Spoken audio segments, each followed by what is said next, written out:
Hello everyone, welcome to back. Welcome to my channel. How are you all? সবাই কেমন আছো জানিও। আমি ভীষণ ভালো আছি, এখন সুস্থ আছি। আর কিন্তু এই ভিডিওটা যাবেকার, তবে আমি প্রচণ্ড অসুস্থ হয়ে ওঠার পর যখন ভাবলাম একটু সাফ সাফাইয়ের কাজে লাগি, কারণ হচ্ছে ঘরে অসুস্থ হয়ে পড়ে থাকলে, মানে ঘরের একমাত্র মহিলা অসুস্থ হয়ে পড়ে থাকলে যা হয় আর কি, গোটা ঘরের অবস্থা একদম কাহিল হয়েছিল, একদম বেহাল হয়েছিল। নিয়ে এই সমস্ত কাজগুলো ভাবলাম যে এখন যখন একটু সুস্থ হয়েছি তখন এটা করে নিই। তারপর দেখতেই পাচ্ছ আমার মুখ চোখের অবস্থা ভীষণ একটা খারাপ, কালো টালো হয়ে আছে, চোখ মুখ একদম বসে গেছে। মানে একটু যে মুখে মানে ইয়ে করবো, সাজগোজ করবো, একটু লিপস্টিক লাগাবো, সেইটুকুরও এনার্জি নেই। শুধুমাত্র জাস্ট ঘরের মানে অবস্থাটা এতটাই বেহাল হয়ে আছে, সেটুকু কাজটুকু উদ্ধার করতে হবে, এটাই হচ্ছে কথা। যাই হোক, চলো আজকের ব্লগটা এখান থেকে স্টার্ট করা যাক। আর আজকে সকালবেলা ঘুম থেকে উঠে এখন আমি মোটামুটি ভেবেছি যে আজকে ঘরের এই পরিষ্কার পরিচ্ছন্নতাটা করে নিই, তারপরে অন্য কাজ করব। কারণ এত শরীর খারাপ ছিল, এত জ্বর ছিল, আর এত কাশি হচ্ছিল যে মানে অবস্থা খারাপ। আর সেই ভাইরাস জ্বরটা যেটা এখন বেরিয়েছে সেটা আমাদের হয়েছিল। প্রথমে আমার মেয়েটার হয়েছে, তারপরে আমার হয়েছে, তারপরে আবার হাজব্যান্ডের হয়েছে। আর এই ভাইরাস জ্বরটা হলে শরীরটা এত কাহিল আর দুর্বল করে দিচ্ছে যে বলে বোঝাতে পারবো না। তার সাথে আবার খাওয়া অরুচি হয়ে যাচ্ছে, কিছু খেতে পাচ্ছি না। এখন তো আমি পেঁয়াজ, রসুন, মাছ, মাংস, ডিম কিচ্ছু খেতে পাচ্ছি না। মানে আমি যেহেতু চিকেন মটন খেতে এত ভালোবাসি, ফেভারিট, তার জন্য হাসব্যান্ড মশাই চিকেন এনে দিল একদিন, কিন্তু চিকেন খেতে পারলাম না। তারপরে আবার একদিন মাটন এনে দিল, কিন্তু আমি খেতেই পাচ্ছি না। আমার যেন মানে কোনো গন্ধও পাচ্ছি না, নাকে গন্ধও যাচ্ছে না, এরকম মানে যত মানে না খেতে হলেই ভালো, এরকম একটা অবস্থা, সিচুয়েশন হয়ে গেছে। মেয়েটাকেও বহুদিন স্কুল পাঠাতে পারিনি। যাই হোক, আজকে কোনো রকমে মেয়েটাকে স্কুল পাঠিয়েছি এবং এখন একটু ঘরের কাছে লেগেছি। আর এইগুলো না মানে একবারেই মানে এতদিন ধরে অসুস্থ হয়ে থাকার ফলে যা হয় আর কি, মানে ওই সরস্বতী পুজোর পর আমি আরও বেশি অসুস্থ হয়ে পড়েছিলাম আর কি। যাই হোক, তো তারপরে এই যে দেখো এত ময়লা বেরোচ্ছে, মানে কত অপরিষ্কার হয়েছিল জায়গাগুলো, বুঝতে পারছো? যা হয় আর কি, মানে আমি যেহেতু অসুস্থ হয়ে পড়েছিলাম, কোনো পরিষ্কার পরিচ্ছন্ন সেরকম কিছু হয়নি ঘরে। তো যাই হোক, এগুলো আজকে রান্নাঘরটা ভাবলাম একদম ক্লিয়ার করে নিই, তারপরে বাকি সমস্ত কিছু পরিষ্কার পরিচ্ছন্ন করব। এই ভেতরগুলো প্রতিদিন তো ক্লিয়ার করা হয় না, তার জন্য এত ক্লিন করা হয় না বলে এত মানে ময়লা জমে যায়, ধুলো-টুলো এরকম জমে যায়। তো চলো আজকের ব্লগটা এখান থেকেই স্টার্ট করলাম। আশা করি তোমাদের দেখতে ভীষণ ভাল লাগবে এবং একটুখানি হেলথ আপডেট দিয়ে নিলাম প্রথমেই স্টার্টিংয়ে। তো ভালো লাগলে অবশ্যই কিন্তু লাইক, শেয়ার, সাবস্ক্রাইব করতে যেন ভুলবে না এবং কমেন্ট করে জানাবে কেমন লাগলো। তো লেটস স্টার্ট।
পড়ে আছে, মানে আমি অসুস্থ হয়েছি, জামা কাপড়গুলো তোলবার মতনও কেউ নেই ঘরে, আমার এই অবস্থা। মানে খাওয়া দাওয়াও উঠে গেছে, আমার মা পাঠাচ্ছিল খাবার, তো সেই খাবার খেয়ে কোনো রকমে সুস্থ আর কি হওয়ার চেষ্টা আর কি, মানে একটুখানি খাবার ওই খেয়ে কোনো রকমে খেয়ে ওষুধটুকু খাওয়া, এই ছিল আমার ডেলি সিচুয়েশান আমার অসুস্থতার সময়। তো আজকে যেহেতু একটু উঠতে পেরেছি, তার জন্য আমি জামা কাপড়গুলো তুলে নিচ্ছি। জামা কাপড়গুলো কেচে ওয়াশিং মেশিনে কেচে হাজব্যান্ড মশাই মিলে দিয়েছিল।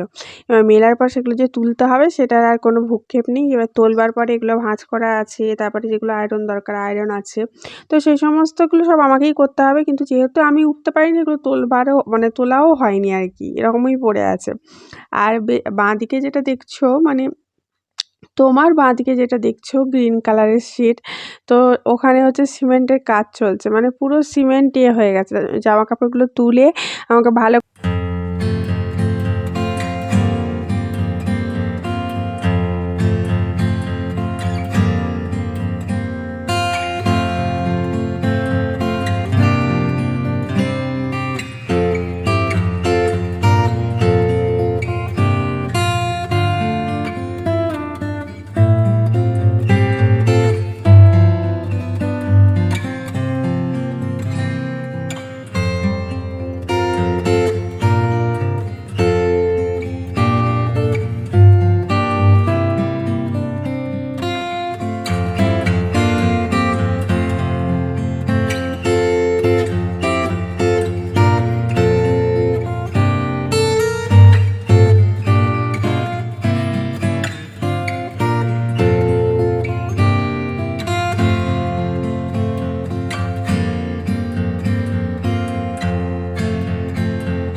ক্ষমতা নেই, তার জন্য আর চুলে চান করিনি।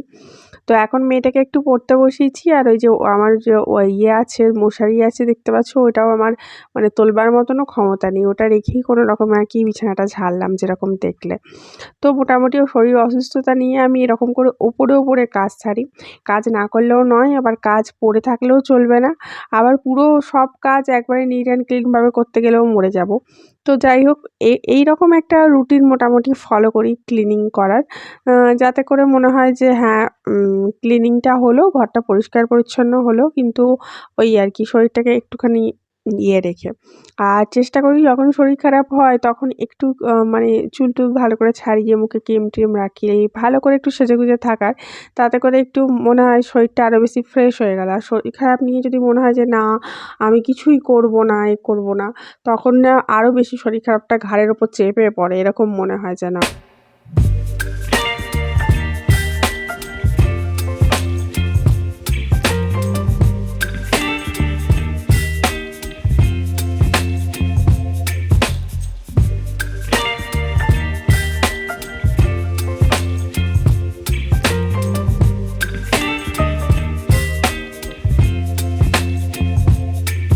Baby, you give me ice and fire. You're giving me wind and rain. You're some kind of butterfly. Baby, you give me midnight. You whip up my appetite. Don't leave me here high and dry. Oh, well, I don't wanna jinx it, baby. And twist myself at the spine. Don't wanna overthink it, baby. It's just twist your body and mine. Baby, you give me ice and fire. You're giving me wind and rain. You're some kind of butterfly. Baby, you give me midnight. You whip up my appetite. Don't leave me here high and dry. Oh, but I don't wanna jinx it, baby. Let's not get ahead of my time. Oh, but I don't wanna miss you, baby. So I stand up and speak my mind. Oh,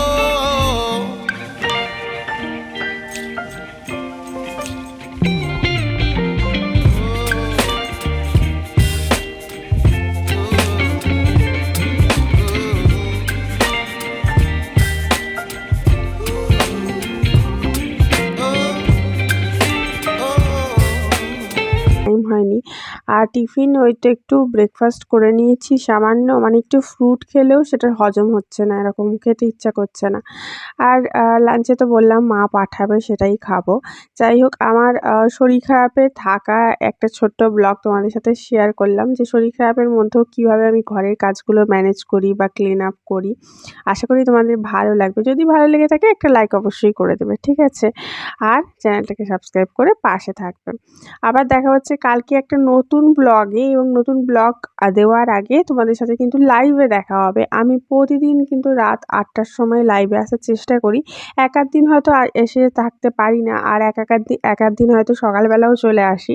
তো তোমরা চেষ্টা করো subscribe করে রাখার, তাহলে আমি লাইভে এলেই চলে আসতে পারবে এবং একটু জমিয়ে গল্প করা যাবে, ঠিক আছে? তো চলো, টাটা, বাই বাই। সবাই ভালো থেকো, সুস্থ থেকো এবং অনেক হাসিখুশি থেকো। হাসিখুশি থাকাটা খুব ইম্পর্টেন্ট, বাকি যাই হোক না কেন। বাই।